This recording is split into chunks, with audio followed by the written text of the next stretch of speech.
संतों ने भी मना कर दिया, बोले नहीं, अभी आपकी माता जी हैं, आप उनकी सेवा करिए। हाँ, जब माता जी ना रहे तो फिर आप ये सत्संग कर सकते हैं।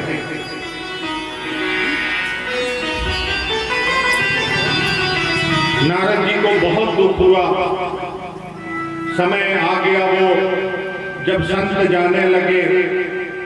नारद जी बहुत परेशान थे, बहुत दुखी थे, रो रहे थे कि मुझे भी संतों के साथ जाना है मैया, माँ मुझे भी संतों के साथ जाना है। मैया मना कर दी, बोली नहीं बेटा,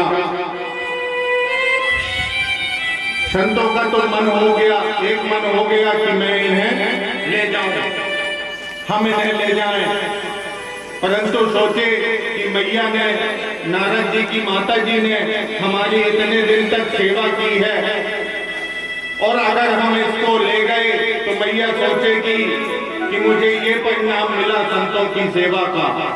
मेरा एक पुत्र था, संत लोग उसे भी ले गए।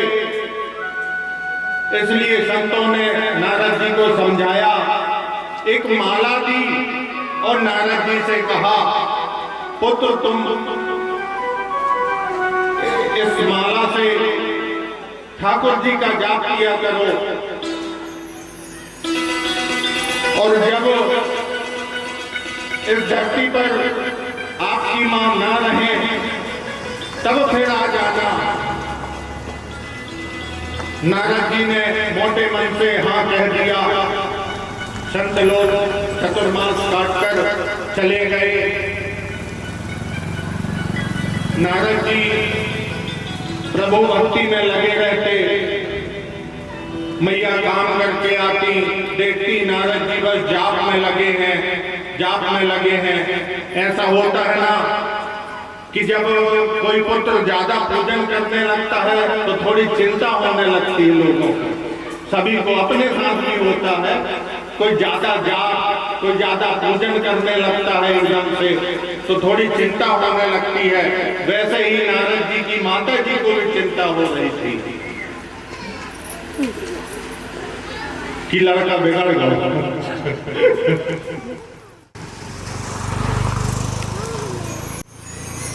पर ऐसा नहीं है।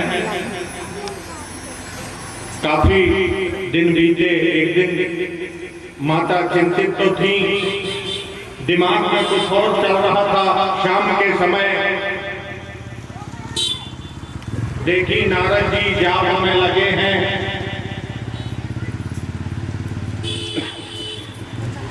तो खुद गाय दोहने के लिए चले गए। जा रही थी तो एक सांप गौशाला के बाहर लगा था। उन्हें लगा कि ये कोई रस्सी पड़ी है। रस्सी समझकर नारद जी की माता जी ने उस पर पैर रख दिया। जैसे ही पैर रखा, सांप ने डस लिया। सांप डसा, माता जी की तुरंत मृत्यु हो गई। जैसे ही मृत्यु हुई, नारद जी को पता चला। नारद जी दौड़ के आए, देखे, बहुत दुख लगा नारद जी को और बहुत खुशी भी हुई। बहुत दुख तो लगा पर बहुत खुशी भी हुई। नारद जी की आंखों से आंसू निकल रहे थे।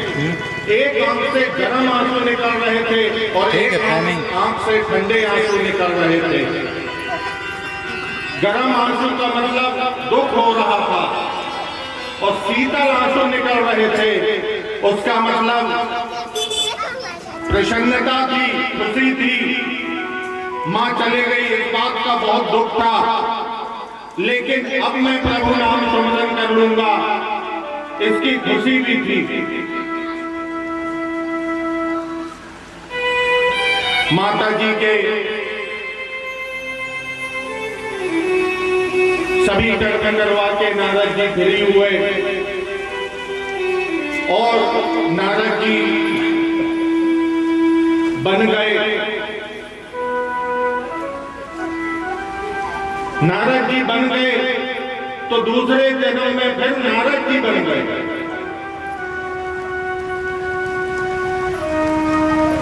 नारद जी बन गए, वहां जाप किए, प्रभु भक्ति में लीन हो गए। ऐसे लीन हुए कि उनको एक पल के लिए ठाकुर जी का दर्शन हुआ। जैसे बिजली चमकती है ना, एकदम से बिजली चमकी, वैसे ही बिजली जैसे चमकती है, वैसे ही भगवान के ठाकुर जी के दर्शन श्री नारद जी को हुए। पूर्व जन्म में जंगल में, वन में